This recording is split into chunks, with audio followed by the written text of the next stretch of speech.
आप कहना चाहते हैं कि जो दारुल उलूम देवबंद पढ़ने वाले छात्र हैं जो मदरसे में हैं तो वे वो छात्र नहीं है। आतंकवादी है। जी बिल्कुल, वे सभी एक आतंकवादी कौम है और वो आतंकवादी आइडियोलॉजी पे चलने वाले लोग हैं। मुसलमान आतंकवादी होते हैं। मुसलमान मतलब आतंकवादी, मलेच्छ। हमारे पूर्वजों ने नाम दिया मलेच्छ, सारे गंदे काम अपनी इच्छा से करने वाले। एक और कारण हो सकता है, वहाँ डर, हिंदू को डर हो, इस बात से नहीं जाना चाहता हो। तो फिर ये काम सरकार का है ना, उस डर को खत्म कौन करेगा भाई? ये सत्ता में आए क्यों थे? हिंदुओं की सुरक्षा के लिए तो सत्ता में आए थे, बोले हिंदुओं को हम संरक्षण नहीं, देंगे। देश के विकास के लिए। अब तो हिंदुओं को विकास, विकास तक कोई विकास की बात नहीं हुई थी। ये विकास पता नहीं कहाँ से बीच में पैदा हो गया। दारुल उलूम देवबंद के द्वारा भी एक फतवा जारी हुआ है, तो आपको लगता नहीं है कि इससे गृह युद्ध की संभावना है? देखिए, ये गृह युद्ध एक तरफा सदियों से चला आ रहा है और 1947 के बाद एक बार मुसलमान कंफ्यूज हो गए थे, लेकिन 70 सालों में 75 सालों में पहली बार आधिकारिक रूप से इस गृह युद्ध की घोषणा एक तरफा दारुल उलूम देवबंद ने की है। और इस गृह युद्ध का मतलब केवल भारत की भूमि पे या सत्ता पे कब्जा करना नहीं है। इस गृह युद्ध का आधिकारिक मतलब है प्रत्येक भारतवासी जो गैर मुसलमान है, या तो उसका मुसलमान हो जाना या फिर उसका कत्ल कर दिया जाना। स्वामी जी, मदरसा के साथ साथ कई मदरसों का संचालन भी करता है दारुल उलूम देवबंद। जैसे भारत हुआ, भारत तो है ही, बांग्लादेश भी है, पाकिस्तान भी है, तो क्या इन लोगों को उकसाना नहीं है ये?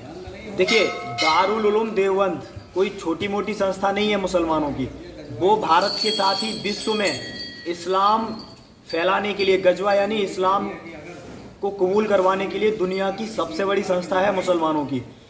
यूरोप, एशिया, अमेरिका, ऑस्ट्रेलिया, पूरे विश्व में जितनी भी आतंकवादी शाखाएं हैं उनका सारा सभी कहीं ना कहीं कोई ना कोई कनेक्शन दारुल उलूम देवबंद से है। तो वो दारुल उलूम देवबंद से फतवा जारी होने का मतलब है संपूर्ण विश्व के मुसलमानों का गजवा हिंद के लिए तैयार होना।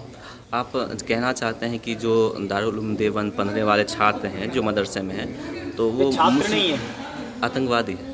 जी बिल्कुल, वे सभी एक आतंकवादी कौम है और वो आतंकवादी आइडियोलॉजी पे चलने वाले लोग हैं। मुसलमान आतंकवादी होते हैं। मुसलमान मतलब आतंकवादी, मलेच्छ। हमारे पूर्वजों ने नाम दिया मलेच्छ, सारे गंदे काम अपनी इच्छा से करने वाले। तो देखा जाता है स्वामी जी, अभी योगी जी की सरकार है यहाँ, तो अलीगढ़ भी कई बार, अलीगढ़ जो विश्वविद्यालय है, कई बार विवादित बयान दिया है। देवबंद के द्वारा भी कई बार दिया गया, कई बार, अनेकों बार। तो इस पे बुलडोजर चलेगी? देखिए, हमारे गुरुदेव का जैसे कहना है, भारत के सभी हिंदू नेताओं में केवल योगी जी हैं जिनसे हम सबको उम्मीदें हैं, और हमें लगता नहीं है कि यहाँ पे बुलडोजर चलेगा। वैसे गुरुजी ने ये अपील की है योगी जी से कि आप इस पे बुलडोजर चला के दिखाएं, कीड़े मकोड़ों पे बुलडोजर चलाने से कुछ नहीं होगा। दूसरी बात, भारत के अंदर ये 18वीं, 19वीं और 20वीं सदी में जितनी भी संस्थाएं इस्लाम की खुली, ये भारत का गजवाए हिंद करने के लिए ही खोली गई।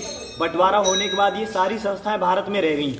स्वामी जी, भारत में दारुल उलूम देवबंद हो, AMU हो, जामिया मिलिया इस्लामिया हो, या ऐसी बहुत सारी संस्थाएं इस्लाम की हैं। आप डरते क्यों हैं इस बात से? डरते क्यों कि हमारे देश में सेना भी बहुत सारे हैं, सेना पे आपको भरोसा नहीं है? देखिए, सेना आप कश्मीर के 5 जिलों में सेना है। आप देखते हो कभी 44 फौजी मारे जाते हैं। हमारी फौज केवल 5 जिलों में नहीं लड़ पा रही है।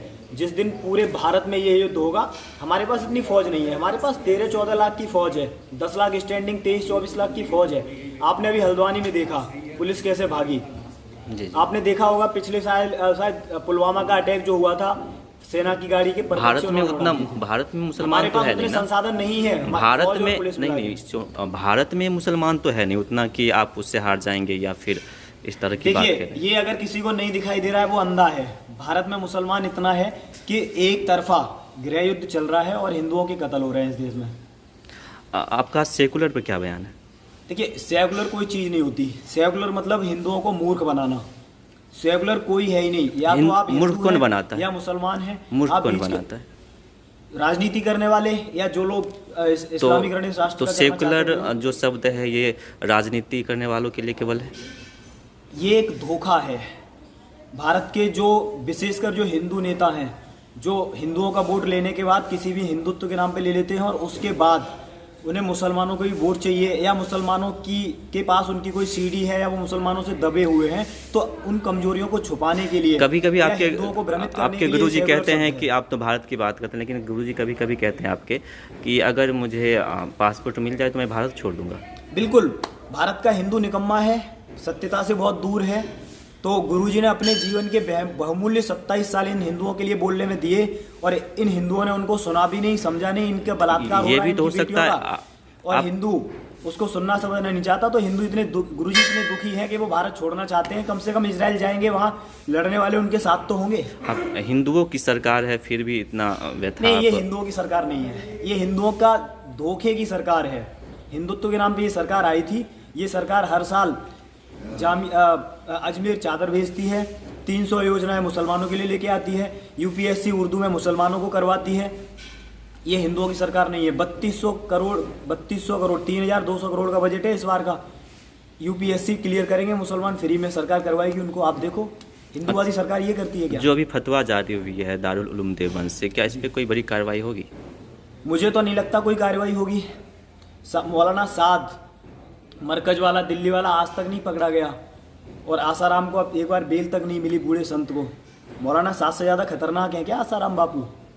मुझे नहीं लगता कोई कार्रवाई होगी। और योगी जी अगर कर दें तो ये बहुत बड़ी बात है। हम सब निवेदन करते हैं योगी जी से, गुरुजी ने उनसे निवेदन किया ही है पहले से ही। तो गुरुजी के हम शिष्य हैं, हम क्या कह सकते हैं गुरुजी के आगे? अगर दारुल उलूम देवबंद की ईंट से ईंट बजा दी जाए तो हम मानेंगे हिंदूवादी सरकार है। वैसे होना यही चाहिए।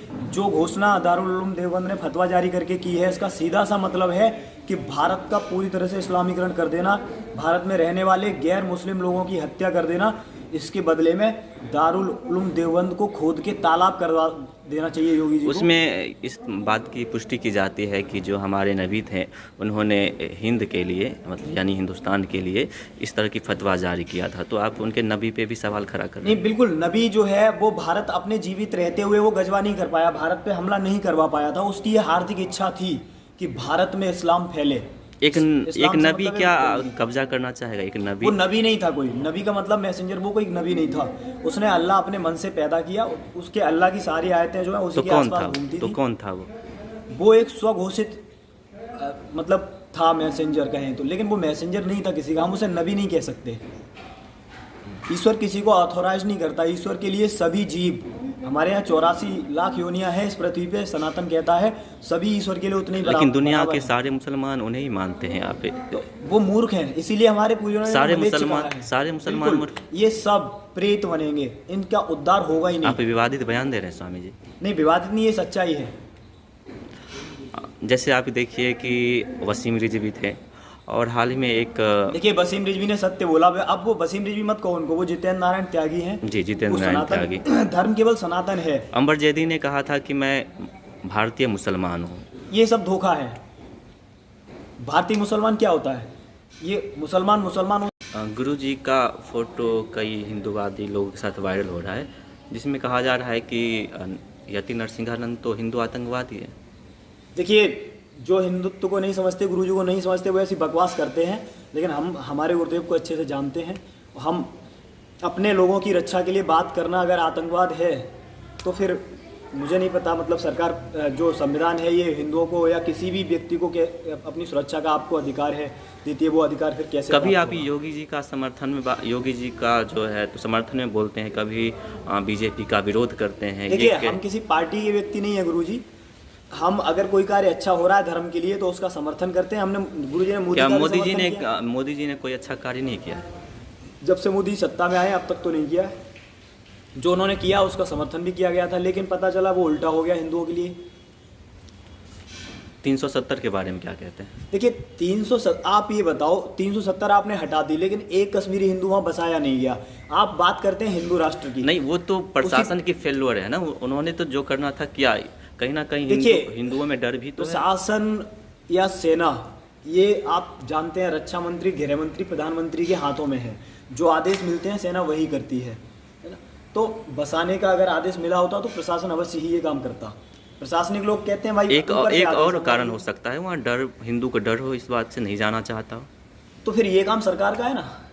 उस डर को खत्म कौन करेगा? भाई ये सत्ता में आए क्यों थे? हिंदुओं की सुरक्षा के लिए तो सत्ता में आए थे, बोले हिंदुओं को हम संरक्षण नहीं, देंगे। देश के विकास के लिए। अब तो हिंदुओं को नहीं, विकास विकास तक कोई विकास की बात नहीं हुई थी। ये विकास पता नहीं कहाँ से बीच में पैदा हो गया। जी स्वामी जी, आपने समय दिया इसके लिए बहुत बहुत धन्यवाद।